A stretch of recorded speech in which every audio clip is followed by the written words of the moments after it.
हिरा मेरी जान, रोना बंद करो प्लीज़, फॉर गॉड सेक। इतने साल हो चुके हैं हमारी शादी को और रोज़ रात को बस यही ड्रामा होता है तुम्हारा। औलाद देना ना देना अल्लाह के इख्तियार में है, उसका जब भी हुक्म होगा हमारी झोली भर देगा। मैं किसी डॉक्टर की रिपोर्ट पर यकीन नहीं रखता, मेरा यकीन मेरे खुदा की ज़ात पर है। हिरा के शोहर आमिर ने हिरा को प्यार से और थोड़ा गुस्से से समझाते हुए कहा, पर हमेशा की तरह वो बेड के दाएं कॉर्नर पर दीवार की तरफ करवट ली अपने मुकद्दरों पर आंसू बहा रही थी। पता नहीं आज किस लेडी डॉक्टर का मुंह देख कर आई है। अब 10 दिन घर से शोक ख़त्म नहीं होना अब, आमिर ने गुस्से से बुड़बुड़ाते हुए कहा और कंबल खींचकर सर तक लपेटकर सोने की कोशिश करने लगा। हिरा और आमिर की शादी को 12वां साल था, पर वो दोनों अभी भी औलाद की नेमत से महरूम थे। हिरा को जहाँ कहीं कोई बताता इलाज के लिए चली जाती, मगर हर जगह एक ही बात जिसे वो सुन सुनकर मज़ीद मायूस होती जाती, सॉरी आप माँ नहीं बन सकती। और फिर घर आकर न जाने कितने दिन ये अल्फाज एक खौफनाक गूंज की शक्ल इख्तियार करके उसके कानों में गूंजते रहते। वो कई दिन डिप्रेशन का शिकार रहती, ज़्यादातर चुप बैठी रहती, लेकिन इन दिनों उसे डिप्रेशन के साथ साथ एक नई बीमारी भी लग गई थी, शक की बीमारी। उसे लगता था कि उसका शोहर जल्द ही उसे छोड़कर दूसरी शादी कर लेगा। यहाँ तक कि बाजार में आमिर अगर किसी औरत को गुजरने के लिए थोड़ा साइड पर हो जाता, उसे लगता जैसे ये कोई आमिर की जानने वाली है और आमिर उससे छुप कर कोई अफेयर चला रहा है। वो कई बार मुड़ कर देखती कि कहीं वो पीछे मुड़कर आमिर की जानिब तो नहीं देख रही। आमिर मोबाइल पर किसी से हंसकर बात कर रहा होता तो शक और बढ़ जाता कि ज़रूर किसी लड़की के चक्कर में है।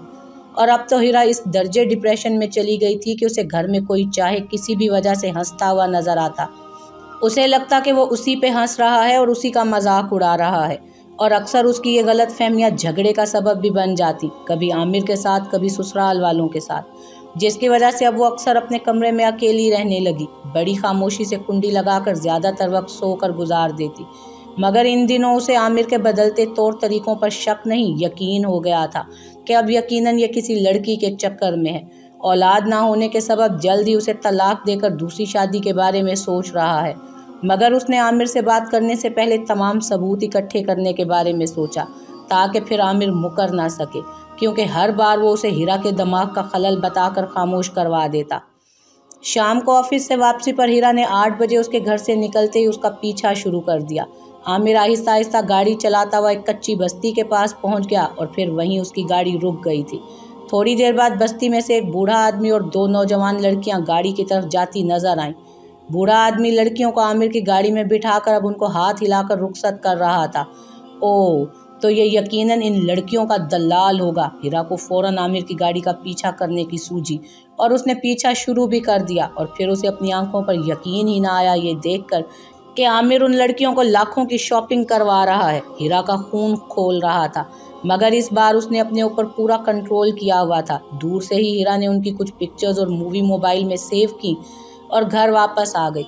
आमिर रात के कोई 1 बजे घर वापस आया और आते ही झूठ बोल दिया कि दोस्तों के साथ बाहर घूमने चला गया था, इसलिए देर हो गई। दूसरे दिन हिरा से लाख कोशिश के बावजूद ये बात बर्दाश्त नहीं हो रही थी और उसने मैके जाकर अपनी अम्मी को बमा तस्वीरी सबूतों की सारी बात रो रो कर बताई। सब घर वाले परेशान बैठे थे। हिरा का रोना धोना अभी भी जारी था जब भाभी ने ये तजवीज़ दी, हिरा इससे तो साफ लग रहा है कि आमिर अब जल्द ही दूसरी शादी कर लेगा, इसलिए आमिर से बात करने का अब कोई फ़ायदा नहीं। उसके पास दूसरी शादी के लिए एक ठोस वजह है और उसे कोई रोक भी नहीं सकता। क्यों ना तुम खुद ही उसकी दूसरी शादी से पहले उसको दूसरी शादी करवा दो। भाभी ने हिरा की तरफ अय्यार नज़रों से देखते हुए मक्कारी से कहा, क्या मतलब भाभी आपका? मैं समझी नहीं। मतलब हिरा ये, जैसा कि अब ये बात साबित हो चुकी है कि तुम कभी माँ नहीं बन सकती, ऐसे में आमिर के लिए औलाद के हसूल के लिए दूसरी शादी एक बहुत बड़ी ज़रूरत बन चुकी है। ऐसे हालात में मुझे एक ही तरीका समझ आया है तुम्हें इस मुश्किल से निकालने का। क्या?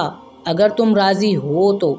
हिरा ने बेकरारी से कहा, जी बताएं भाभी। हिरा जैसे इंडिया में करते हैं, थोड़े अरसे के लिए किसी औरत से पैसे के बदले रिलेशनशिप कायम करके उससे बच्चा हासिल कर लेते हैं और फिर उसको मुआहदे के मुताबिक रकम अदा करके चलता करते हैं। क्या कहते हैं इसको वहाँ पर? हिरा की भाभी ने दिमाग पर जोर देकर सोचते हुए कहा, सरोगेट भाभी, सरोगेट। हिरा ने जल्दी से बताया, हाँ हाँ वही। तो तुम ऐसी ही किसी लड़की को तलाश करके आमिर से उसकी शादी करवा दो, तुम्हें बच्चा भी मिल जाएगा और आमिर भी हमेशा तुम्हारा ही रहेगा। अरे भाभी जियो, इतना ब्रिलियंट आइडिया सिर्फ आपके ही जहन में आ सकता था। हीरा ने खुशी से अपनी भाभी को गले लगाते हुए कहा, पर भाभी ऐसी लड़की मिलेगी कहाँ से, और आमिर इस काम के लिए ना माना तो? अरे पागल लड़की, ढूंढना मेरा काम है, और आमिर को तो कभी इस बात की भिनक ही ना लगने देना कि तुम उसकी दूसरी शादी किस मकसद के लिए करवा रही हो, वरना उसके अंदर का रहम दिल और हसास इंसान जाग गया तो लेने के देने पड़ जाएंगे। बस किसी तरह चक्कर चलाकर उसे बिना बताए राजी करना तुम्हारा काम है। जी भाभी सही कह रही हैं, जैसा आपका हुक्म। पीर की दोपहर एक निहायत ही गंदे मोहल्ले के एक कमरे पर मुश्तमिल घर में हीरा अपनी माँ और भाभी के साथ एक मैली कुचैली और टूटी फूटी चारपाई पर बैठी थी। हीरा ने यूं ही बैठे बैठे अंदाज़ा लगाया कि उस किराए के मकान की छत को सहन के लिए इस्तेमाल किया जाता है, इसलिए कि एक सीढ़ी ऊपर से कमरे में आ रही थी और यही कमरा हर चीज़ के लिए इस्तेमाल होता था।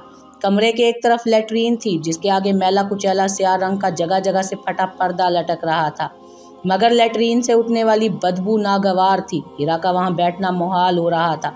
कमरे में रखी दूसरी चारपाई पर एक बूढ़ा लेटा मुसलसल खांस रहा था। हीरा ने बदबू से बचने के लिए नाक को टिश्यू पेपर से कवर किया।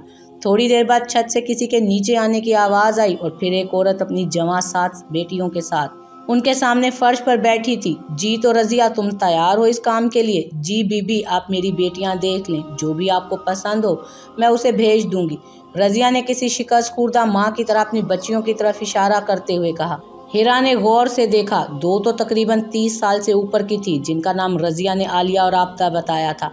2 तकरीबन 25 के लगभग थीं, जिन्हें रज़िया सारा और ज़ारा के बुला रही थी। एक कोई 15-16 साल की थी, जिसका नाम शुमाइल था। 2 अभी काफ़ी छोटी थी। हीरा को अपने मकसद की तकमील के लिए शुमाइल सबसे ज़्यादा बेहतर लगी थी। कम उम्र भी थी और जब दिल चाहे उसे पीछा छुड़ाना और सबसे बढ़कर अपने कंट्रोल में रखना भी हीरा के लिए आसान था। लड़की पसंद आने के बाद हीरा की माँ बोली, देखो रज़िया, 5 लाख तुम्हें शादी से पहले देंगे और 5 लाख शादी होने के बाद। याद रखना रज़िया, जैसा तुम्हें कहा है बिल्कुल वैसा ही होना चाहिए। अगर हमारे इस मुआहदे की भिनक भी बाहर किसी फर्द के कानों में पड़ी ना, तो लेने के देने भी पड़ सकते हैं तुम्हें। हीरा की भाभी ने बारोब आवाज़ में फैसला सुनाया। नहीं बीबी, आप बेफिक्र रहें, जैसा आप चाहेंगी वैसा ही होगा। और हाँ, अपनी बेटी को भी अच्छे से समझा देना है, और ना ही तुम सब इससे कभी मिलने की कोशिश करोगे, समझी? हीरा की माँ ने मुआहदे की आखिरी लाइन पढ़कर उन्हें सुनाई और फिर हवा की गरीब बेटी 1 लाख एडवांस देकर एक अमीरजादी ने अपनी छोटी सी ख्वाहिश की तकमील के लिए बाजार में बिकने वाली गुड़िया की तरह खरीद ली। उन औरतों के रुखसत हो जाने के बाद रज़िया के घर की फिजा ऐसे सोगवार थी जैसे फांसी के मुजरिम के घर की। उसकी मौत से 1 रात पहले होती है। शुमाइल रज़िया की सबसे लाडली और ज़हीन बेटी थी। हर क्लास में टॉप करती थी हर साल वो। शुमाइल के साथ उसके स्कूल से इनाम लेने जाती। जब स्कूल के लाउड स्पीकर से उसका नाम पुकारा जाता, शुमाइल गुल वल्द नज़ीर अहमद ने इस क्लास में फ़र्स्ट पोजीशन हासिल की है, तो हज़ारों लोगों की तालियों की गूंज में अपनी बेटी के साथ स्टेज तक जाते जाते उसका सर फ़ख्र से बुलंद हो जाता था। बड़ी चारों बेटियां तो मैट्रिक तक ही तालीम हासिल कर सकी थीं, मगर रज़िया ने मुसम्मम इरादा किया था कि वो शुमाइल को डॉक्टर बनाएगी। मगर फिर अचानक शुमाइल के वालिद का एक्सीडेंट में फोत हो जाना उन पर मुसीबतों के पहाड़ ले आया, जिसके जाते ही गुर्बत ज़दा झुग्गी पर दुख, गम और मुसीबतों की बिजलियां एक साथ पड़ी। कोई हाल पूछने भी ना आता था। सबको पता था कि रज़िया की बेटियां दुआओं के अलावा जहेज़ में कुछ नहीं लाएंगी। रज़िया की बड़ी दोनों बेटियों आलिया और आबदा की जवानी माँ बाप की दहलीज पर अपने लिए रिश्ता आने के इंतज़ार में ही ढलती जा रही थी, और 2 जवान थीं, उनके लिए भी रिश्ते की कोई दूर दूर तक उम्मीद ना थी। रज़िया को अपनी सब बेटियों का अंजाम एक सा लगता था। सब यूं ही बिन ब्याही माँ बाप की चौखट पर बैठी बूढ़ी हो जाएंगी। एक दिन रज़िया की हमसाई, जो कि हीरा के मैके में मासी का काम करती थी, उसने बातों ही बातों में बताया कि उसकी मालकन ने उसे बड़े ही राजदाराना अंदाज में एक ऐसी लड़की को तलाश करने को कहा है जो कुछ सालों के लिए शादी करके उनकी बेटी को एक बच्चा पैदा कर दे। बदले में वो उसे 10 लाख रुपए देंगे।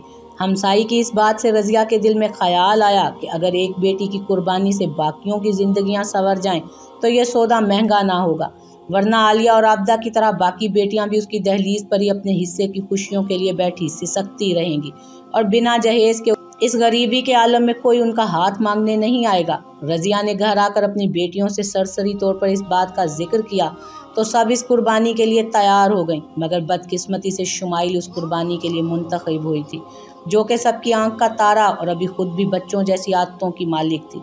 अम्मा शुमाइल बहुत छोटी है, तुम उन लोगों को मना कर दो कि हम शुमाइल को नहीं भेजेंगे, हम चारों में से कोई भी चली जाएगी, मगर शुमाइल को भेजने के लिए मेरा दिल नहीं मान रहा। शुमाइल की बड़ी बहन ज़ारा ने दूसरे दिन अपनी माँ से कहा, बेटा तो मैं कौन सा खुशी से उसे रुखसत कर रही हूँ, शुमाइल शायद यही लेख अपने रब से लिखवा कर लाई है। रज़िया ने कमरे में रखी चारपाई पर जाए नमाज उठाया और ज़ोहर की नमाज अदा करने के लिए छत पर चली गई। क्या बकवास कर रही हो हिरा, तुम्हारा दिमाग ख़राब हो गया है, मुझे नहीं करनी दूसरी शादी, मैं खुश हूँ तुम्हारे साथ। आमिर ने हिरा की बात का झुंझला कर जवाब देते हुए कहा, क्या कहेंगे दुनिया वाले, औरतों के हकूक़ का सबसे बड़ा लंबरदार, हर तकरीब में उनके हक़ के लिए लंबी लंबी तकरीरें करने वाला, अपनी ही बेगम के दुख को ना समझ सका और उसके कुर्ब को महसूस करके साथ देने की बजाय उसके सर पर लाकर सोकन बिठा दी। पर आमिर, जब मुझे कोई प्रॉब्लम नहीं है तो लोगों को क्या तकलीफ़ हो सकती है, हिरा ने सफाई पेश करते हुए कहा। हिरा मेरी जान, अल्लाह की ज़ात पर भरोसा रखो, वो आज नहीं तो कल हमें औलाद की नेमत से ज़रूर नवाजेगा, और अगर ना भी औलाद देगा तो कौन सी क़यामत आ जाएगी कि जिसके हसूल के लिए अपनी जान से प्यारी शहज़ादियों जैसी वाइफ का दिल दुखाता फिरूँ मैं। हिरा आमिर की बात सुनकर खामोश हो गई, मगर दिल मुतमईन नहीं था कि आमिर वाकई सच कह रहा है। वो कौन सा चाहती थी कि आमिर की दूसरी शादी हो जाए, कहीं ये मेरी मर्ज़ी से शादी करने से इसलिए तो इनकार नहीं कर रहा है कि अपनी मर्ज़ी से उस रात वाली लड़कियों में से किसी एक के साथ खुफिया शादी रचा चुका है। हिरा ने दिल में सोचते हुए कहा, नहीं नहीं, ऐसा नहीं हो सकता, लेकिन ऐसा हो भी सकता है। हिरा ने फिर से दूसरे पहलू पर सोचना शुरू कर दिया। शाम को आमिर ने ऑफिस से वापसी पर फिर दोस्तों के साथ डिनर का बहाना बनाया और गाड़ी लेकर निकल गया। हिरा उसके पीछे पीछे फिर गाड़ी लेकर निकल पड़ी। फिर वही दो लड़कियां और लंबा सैर सपाटा, फिर उनके साथ होटलिंग और शॉपिंग, मगर अब की बार शॉपिंग देखकर हिरा के हाथों के तोते ही उड़ गए, क्योंकि वो दोनों उरूसी जोड़ा पसंद कर रही थी। इससे आगे देखने की हिरा में सकत ना थी। गाड़ी घर की जानिब मोड़ दी और बेड पर लेटकर फूट फूट कर रोने लगी।